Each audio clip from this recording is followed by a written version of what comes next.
Hey guys, this is Downphoenix, and I want to thank you for clicking on this video to check out my review of Murdered Soul Suspect, published by Square Enix and developed by Airtight Games, a company that is sadly now out of business as they had to shut their doors about a month after releasing this game.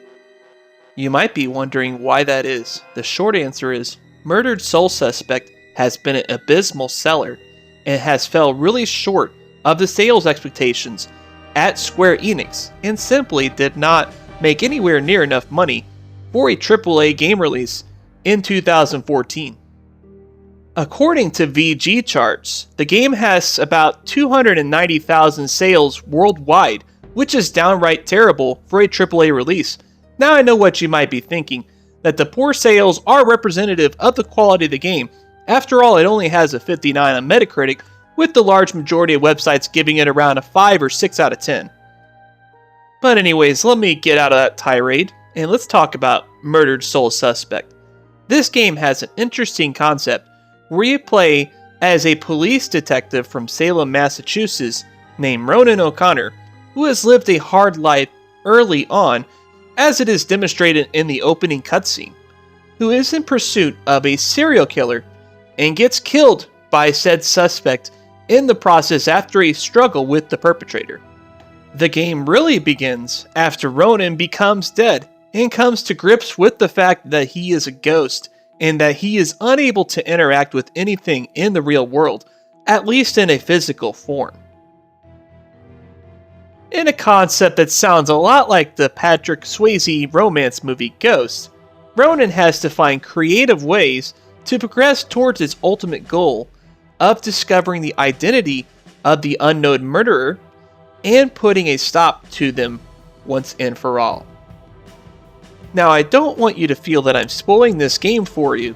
All of this is explained in the early parts of the game and through the various promotional materials about the game. As you play this game, you'll find out that you can actually be seen by some real people in the world and not just other ghosts in the world. These people are called mediums. You will also find that you have restrictions at times of where you can go, but the game does an excellent job of explaining it, as it goes into detail that some buildings are consecrated, meaning that you're not able to access those buildings unless there is an opening, such as an open door or window. So in Murdered Soul Suspect, you progress through the story by using your detective skills to find clues and piecing together the mystery, while also using your newfound abilities as a ghost to do various things, such as possessing living beings to get around various obstacles. There is even a part where you can possess a cat and control it. It is quite awesome, and I wish there was more activities like that in this game. But as you progress, you will learn new abilities as you continue through, allowing you to get access to some new tricks to your repertoire, as well as being able to do some things you were not able to do before. Although the game is heavily focused on this main storyline, you will also find some side quest activities which will help add some more to this experience. In terms of presentation, Murdered Soul Suspect is a very solid experience, although it does have some lackluster voiceovers for some of the supporting cast. However, the main characters, such as Ronan, as well as the primary support character Joy, a medium that you'll encounter in the game, have some very strong voice roles and lend themselves well to the characters. The graphics are not bad, but they're not great either. They do a solid job of showing off the city of Salem and the various environments. There is actually a surprising amount of different locales to explore in Salem, from the streets of the city to a graveyard to a police station, an apartment complex, and so much more. Thus, this game does have you visit a larger number of locations in order to add to the variety, in spite of its relatively short length. The gameplay, however, is very bare bones. It is largely focused on achieving various objectives to progress the story, as you attempt to track down and stop this serial killer. As you go along, you will learn a lot of interesting details about the murderer, Ronan as well as his loved ones, Salem as well as his dark past, like the Salem witch trials, and all kinds of other stuff. I don't want to spoil this game for you, but I will have to say I really enjoyed the story of this game. It's what kept me playing in spite of its flaws and its lackluster gameplay. It only took me a day to beat the game, partly because it is a short game. Probably took me around 11 hours to complete it. But I did say it was all in a day, so I spent practically the whole day in front of my TV living this adventure with some occasional breaks. Murdered Soul Suspect does feature some gameplay sequences such as some stealth and combat, but they're poorly implemented and utilized. They don't really detract from the gameplay experience itself though, since they're very infrequent. This game is an excellent game for people that just want a good story. It kept me hooked and had some nice twists and turns like you'd expect from a good mystery. If you enjoyed games like LA Noire or Heavy Rain, or if you do get a kick out of the point-and-click adventure games on the PC, this might be right up your alley. However, I do want to warn you that this game is not going to provide a solid detective experience. People who enjoy Murdered Soul Suspect enjoy it for its experience and story.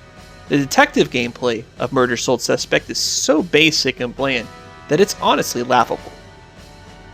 If this game looks like the type of game you would want to play, I would suggest picking it up, but I'd probably wait for a sale or renting it, as there isn't much reason to revisit it unless you either want to get the rest of the achievements or trophies, or if you just really love the story and want to experience it again.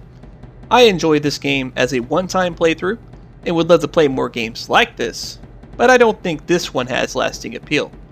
I really think this is the type of game that is part of an untapped market, but I think trying to mesh it up with other AAA games is a bad idea.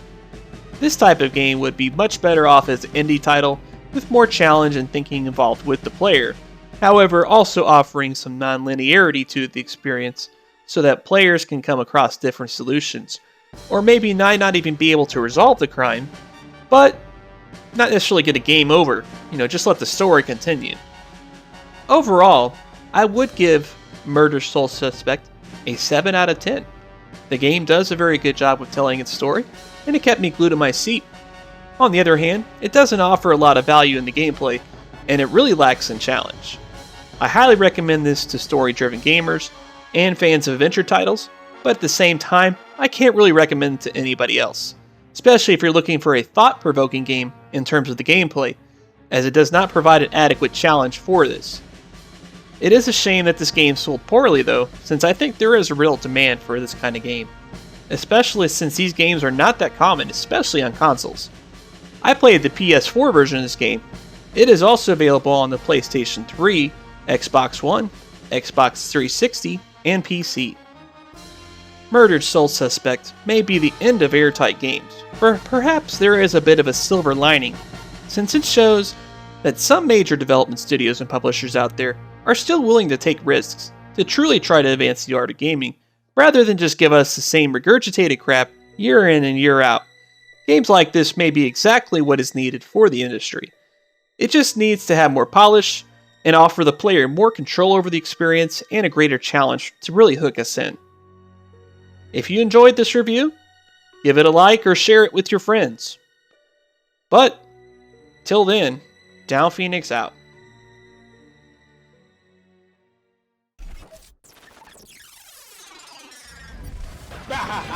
You'll never take me alive. Subscribe, you know what's up.